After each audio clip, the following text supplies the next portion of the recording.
Hello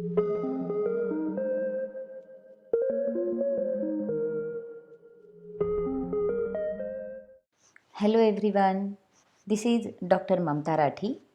I welcome you all on my YouTube channel Dr. Mamta's Educational Plex.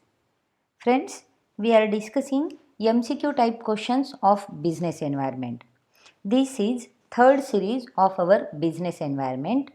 इसके पहले मैंने 2 series upload कर दी है। बिजनेस एनवायरनमेंट के साथ ही कॉमर्स के कई सारे subjects marketing management, banking, GST, taxation, accountancy के बहुत सारे subjects, cost accounting, financial accounting, management accounting, corporate accounting, इन सारे सब्जेक्ट्स पर एमसीक्यू के सीरीज़ मैंने बनाए हुए हैं और वो अपलोड किए हैं। आप जो चाहे वो सीरीज़ वहाँ पर जाकर देख सकते हैं। अगर आपने मेरी चैनल को सब्सक्राइब नहीं किया है तो आप मेरी चैनल को सब्सक्राइब ज़रूर करें और साथ ही साथ ये सारी जो सीरीज़ है इन सीरीज़ को अपने फ्रेंड्स के साथ या नीडी पर्सन्स के साथ शेयर करना ना भूलें। So friends, let us proceed with the third series of our business environment MCQ type questions. Let us begin with our question.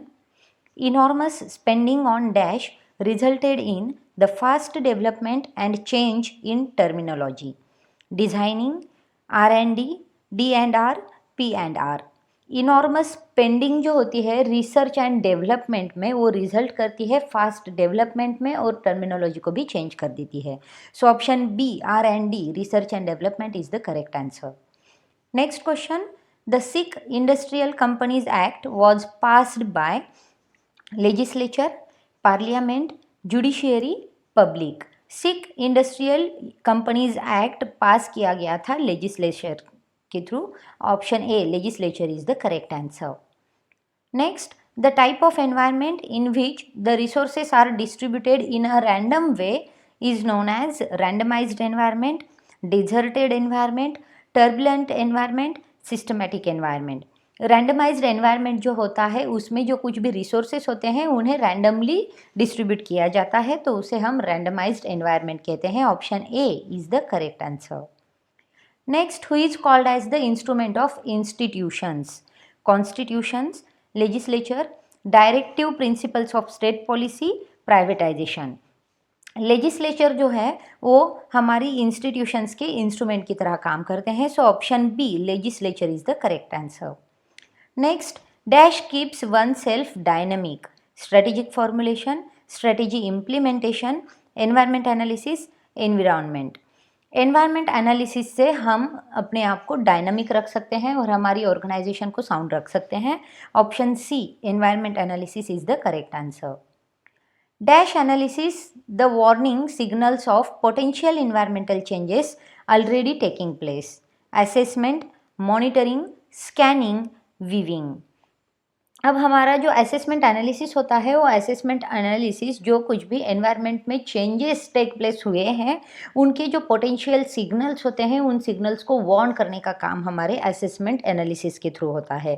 So option A assessment is the correct answer. Next question, dash is a statement which defines the role that an organisation plays in a society? Vision, mission, goal, function. Vision statement से हमारा organisation society में क्या role play कर रहा है ये define हो जाता है। So option A vision is the correct answer. Next question, business responsibility to government includes in tax payment, tariffs and quotas, inspection, licences. Government के थ्रू जो बिजनेस रिस्पॉन्सिबिलिटी होती है उसमें टैरिफ एंड कोटास जो है वो इंक्लूडेड होते हैं। So option B tariffs and quotas are correct answer. The principle that implies the spirit of brotherhood is customer sovereignty, specialist, fraternity, community.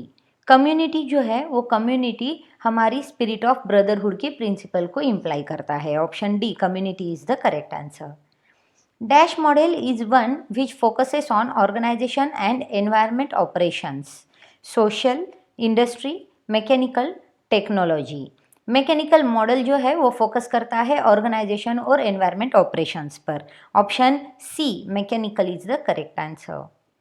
Next, constitution of India has dash facts? Constitution of India में 4 facts है। Option A 4 is the correct answer. Next, Identifying early signals of possible environment changes is termed as assessing, monitoring, scanning, implementing. Environment में जो changes हो रहे हैं उनको हम जल्दी से या फिर उनके सिग्नल्स को या फिर उनकी चांसेस को हम पॉसिबली जो चेंज होने वाले हैं उनको हम जैसे ही आइडेंटिफाई करते हैं वो होता है एसेसिंग की वजह से. सो option A assessing is the correct answer. Next, technology has not resulted in complexity and dashed the world, pulled down the world, elevated, pushed, praise. Technology जो कि कॉम्प्लेक्सिटी में रिजल्ट नहीं होती है और ना ही कॉम्प्लेक्सिटी में रिजल्ट तो होती ही नहीं है और साथ ही साथ एलिवेट करती है वर्ल्ड को. So option B elevated is the correct answer. Next question, damage to environment is caused by vehicular traffic and dash birds, pollution, animals, human beings. Environment में जो कुछ भी डैमेज होता है वो कॉज होता है व्हीकल ट्रैफिक की वजह से और साथ ही साथ पोल्यूशन की वजह से. Option B is the correct answer because birds animals जो है वो कुछ डैमेज नहीं करते हैं एनवायरनमेंट को. ह्यूमन बींग्स करते हैं but the basic characteristics of human beings is not to damage anyone or anything. so pollution जो है वो pollution directly cause है, direct affect करता है हमारी environment को. option B is the correct answer. Next, dash refers of the code of conduct that does not guide an individual. ethics, culture, attitude, value. Culture में हमारे code of conduct होते हैं जो कि हमारी इंडिविजुअल को गाइड नहीं करते हैं. ऑप्शन गाइड करते हैं ऑप्शन ए बी कल्चर जो है वो हमारा ऑप्शन रहेगा. कल्चर जो है वो रेफर करता है कोड ऑफ कंडक्ट को जो कि इंडिविजुअल को गाइड नहीं करता है. Option B is the correct answer. Next question, dash were the priests who were in the lowest positions. Brahmins, Kshatriyas, Vaishyas, Shudras. Kshatriyas were the priests जो कि लोएस्ट पोजीशन में रहते थे. Option B Kshatriyas is the correct answer. Next, dash act is a legislation which empowers the government to regulate the stock exchange. Securities contract act जो है वो securities contract act हमारे जो स्टॉक एक्सचेंज है उनको रेगुलेट करने का काम करता है और साथ ही साथ एक लेजिस्लेशन जो है वो भी इसी के थ्रू चलता है जिसमें कि गवर्नमेंट एम्पावर करती है सारे रूल्स एंड रेगुलेशंस को. तो securities contract act is the correct answer. Option B. Dash is cash credit account is one of the symbol of sickness. Continuous irregularity, irregularity, regularity, periodically. Continuous irregularity अगर cash credit account में देखने मिले तो ये symbol होता है sickness का. Option A is the correct answer. The dash argument by industrial policy evolution impresses the necessity of regional dispersal of industries. Decentralization, centralization, liberalization, globalization. Decentralisation argument में industrial policy evolution जो थी जिसमें कि impress किया गया था हमारी जो कुछ भी इंडस्ट्रीज़ है उनकी रीजनल डिस्पर्सल को लेकर और नेसेसिटी को लेकर. तो डिसेंट्रलाइजेशन ही वही चीज़ है. So option A decentralisation is the correct answer. Next question, bureau of public enterprises will act as an interface between the dash and the public sector. Government, private, public, customer.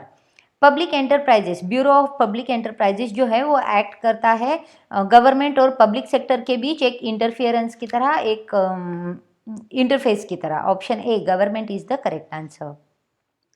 Dash act is called as monopolies and restrictive trade practices act.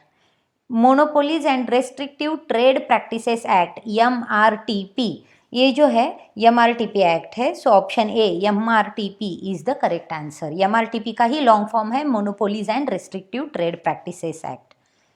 Next, in capitalism losses assumed by the employees, owners, managers, public. Capitalism losses जो होते हैं वो assume किए जाते हैं owners के through because capital loss जो होता है वो ड्यू टू ओनर होने के ज़्यादा चांसेस होते हैं. Option B owners is the correct answer. Dash environment refers to all economic factors which have a bearing on the functioning of business. Economic, technological, natural, social.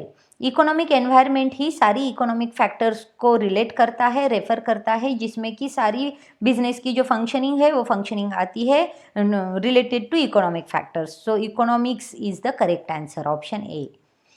Next, dash identifies the early signals of possible environment changes. Scanning, monitoring, forecasting, assessing.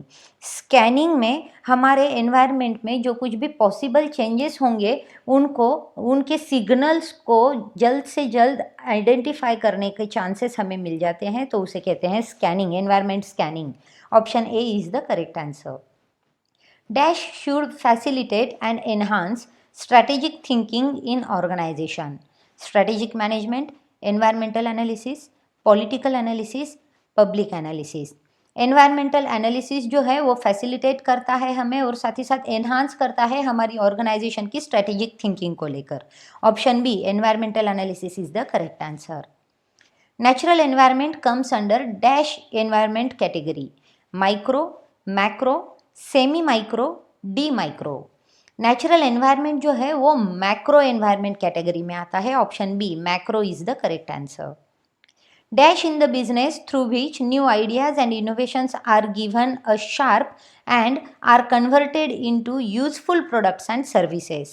Market leadership, challenge, joy of creation, growth.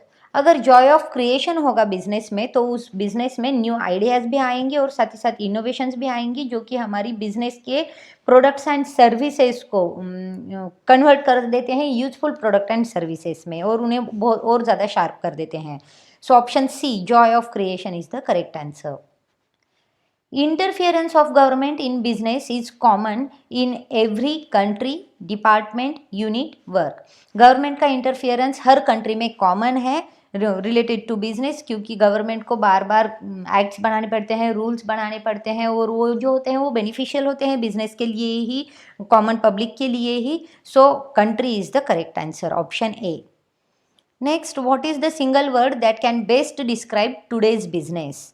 Technology, profit making, change, share.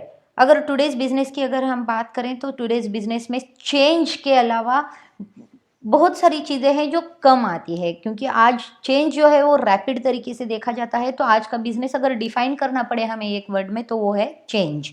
Option C is the correct answer. Identification of companies technological assets that may provide dash in new businesses. Opportunities, development, failure, none of the above. Opportunities जो होती हैं वो नए businesses के लिए, तो वो एक आइडेंटिफिकेशन होती है कंपनी के टेक्नोलॉजिकल एसेट का जो कि प्रोवाइड करती है नए बिजनेसेस को ओपन करने की opportunity. Option A, opportunities is the correct answer. The authority courts are to settle family disputes, legal disputes, personal disputes, none of the above. Authority courts जो होते हैं वो लीगल डिस्प्यूट को सेटल करते हैं. Option B is the correct answer. With the advent of technology, jobs tend to become dash, degraded, upgraded, slow, slight slow. Technology के advent की वजह से जॉब्स जो हैं वो अपग्रेड होते हैं. So option B, upgraded is the correct answer.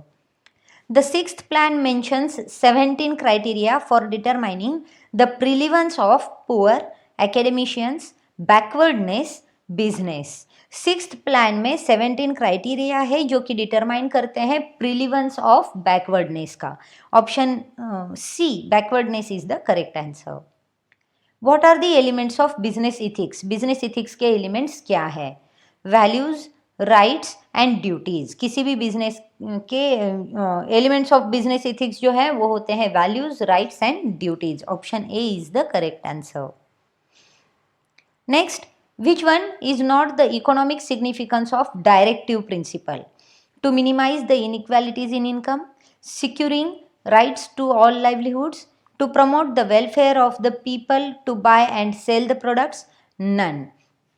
Inequalities लाना इनकम में और उसे इनकम में जो इनइक्वालिटीज़ है उसको मिनिमाइज़ करना ये गवर्नमेंट का फंक्शन है. Securing rights to all livelihoods, सभी लाइवलीहुड्स पर राइट सिक्योर करना, साथ ही साथ वेलफेयर का प्रमोशन करना ताकि पीपल जो प्रोडक्ट्स हैं उसे बाय और सेल कर सकते हैं. तो इनमें से कौन ये तीनों भी है जो कि economic significance of direct principle में नहीं आते. So option D, none is the correct answer.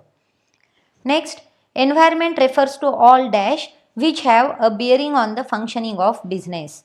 Internal forces, external forces, mutual forces, economic forces. Environment refer करता है सारे एक्सटर्नल फोर्सेस को जो कुछ भी बिजनेस की फंक्शनिंग को बियर करते हैं या फिर बिजनेस की फंक्शनिंग में अफेक्ट करते हैं. Option B is the correct answer. Culture spreads from one place to another and such transmission is called as difference, reputation, adoption, heritage. Culture जो है वो एक प्लेस से अनदर प्लेस में ट्रांसमिट करते रहता है और ये जो ट्रांसमिशन है उस ट्रांसमिशन को एडॉप्शन कहते हैं. Option C is the correct answer. Dash is a market where securities are bought and sold. जैसे कि हमें पता है स्टॉक मार्केट जो होता है, स्टॉक फेयर जो होता है, वो स्टॉक मार्केट में हम सिक्योरिटीज़ को बॉट एंड सोल्ड करते हैं. So option C stock fair is the correct answer. Next, new policy has 4 new components namely liberalisation, privatisation, dash and stabilisation. Liberalisation, privatisation, globalisation and stabilisation, ये 4 जो है वो components हैं हमारी new policy के. So globalisation option A is the correct answer. Next, the most fundamental effect of technology is greater dash in terms of both quality and quantity. Profitable, productivity, change, none of the above. अब जो technology का fundamental effect जो होता है वो greater होता है हमारी क्वालिटी और क्वांटिटी की प्रोडक्टिविटी को बढ़ाने में. So option B productivity is the correct answer. The dash activities involved in bringing raw materials to the factory and end products from there to the market constitute business. Complex, single, multitudinous, varied. Multitudinous activities जो है उनमें वो involve करती हैं हमारे raw material को factory तक लाने के लिए और साथ ही साथ जो हमारे फिनिश्ड प्रोडक्ट बने हुए हैं उन्हें मार्केट तक पहुंचाने के लिए. So option C is the correct answer. The modern business is said to be dash and fast, slow, bright, dynamic, feeble. Modern business dynamic भी है और fast भी है. So option C is the correct answer. Interference of government in business was on the ascendancy of 1960, 1970, 1980, 1990. So option C 1980 is the correct answer. Next, mission is a statement which defines the role that dash plays in a society. Mission statement जो होता है वो एक organisation का होता है, तो organisation society में क्या रोल प्ले कर रही है उसे डिफाइन करने के लिए मिशन स्टेटमेंट बनाया जाता है. Option B organisation is the correct answer. Dash refers to all external forces which have a bearing on the functioning of business. तो एनवायरमेंट में जो कुछ भी एक्सटर्नल फोर्सेस होते हैं वो बिजनेस की फंक्शनिंग को बियर करते हैं या फिर वो बियर करते हैं on the functioning of businesses. So option D environment is the correct answer. What does micro environment consist of? Economic, political and legal, competitors, naturals. Micro environment में कॉम्पिटिटर्स देखने मिलते हैं. Option C competitors is the correct answer. Dash decides on a particular course of action in business problem. Legislature, executive, judiciary, jobless. Legislature जो है वो decide करते हैं particular course of action को बिजनेस प्रॉब्लम में. So option A is the correct answer. Environment analysis provides input for strategies in dash making. Environment analysis जो होता है वो डिसीजन मेकिंग में बहुत ज़्यादा हेल्प करता है क्योंकि हमारी जो कुछ भी स्ट्रैटेजीज होती हैं और हमारी स्ट्रैटेजी के जो इनपुट्स हैं वो हमारी एनवायरमेंटल एनालिसिस से हमें मिलते हैं, तो हमारा डिसीजन मेकिंग का प्रोसेस जो है वो ईजी हो जाता है. Option A is the correct answer. The dash involves identifying and evaluating how and why current and projected environment change which effect strategic management of the organisation. Environment assessment जो है वो involve उसमें हम identify करते हैं और हम साथ ही साथ इवैल्यूएट भी करते हैं हमारी एनवायरनमेंट में जो कुछ भी चेंजेस हो रहे हैं करंट या फिर जो कुछ भी प्रोजेक्टेड चेंजेस हम देखते हैं उनको, और साथ ही साथ जो कुछ भी हमारी स्ट्रैटेजी होती है ऑर्गेनाइजेशन के मैनेजमेंट की उसको भी हम उसमें देख लेते हैं. तो एनवायरमेंटल असेसमेंट में ये सारी चीज़ें आ जाती हैं. So option A is the correct answer. Growth strategy which was based on dash model which gave control role to the state. Legal planning, super planning, government planning, Soviet planning. Growth strategy जो है वो Soviet planning पर based होती है, जो कि model देता है हमारी स्टेट को कंट्रोल रोल के लिए. So option D, Soviet planning is the correct answer. So friends, in this way we have completed our third series of business environments MCQ type of questions. बहुत जल्द हम हमारी नेक्स्ट सीरीज में भी आएंगे, जहाँ पर हम बिजनेस एनवायरनमेंट के और कई सारे क्वेश्चंस को देखेंगे और साथ ही साथ एक्सप्लेन भी करेंगे. फ्रेंड्स, तब तक के लिए बाकी की सीरीज़ भी पढ़ते रहिए और बाकी के सब्जेक्ट्स को भी आप देख लीजिए. उन सारी सीरीज़ में भी आपको अच्छे से क्वेश्चंस मिल जाएंगे और वो आपकी स्टडी में बेनिफिशियल होंगे. सो फ्रेंड्स, मिलते हैं नेक्स्ट सीरीज़ में. Till then keep sharing, keep watching. Thank you.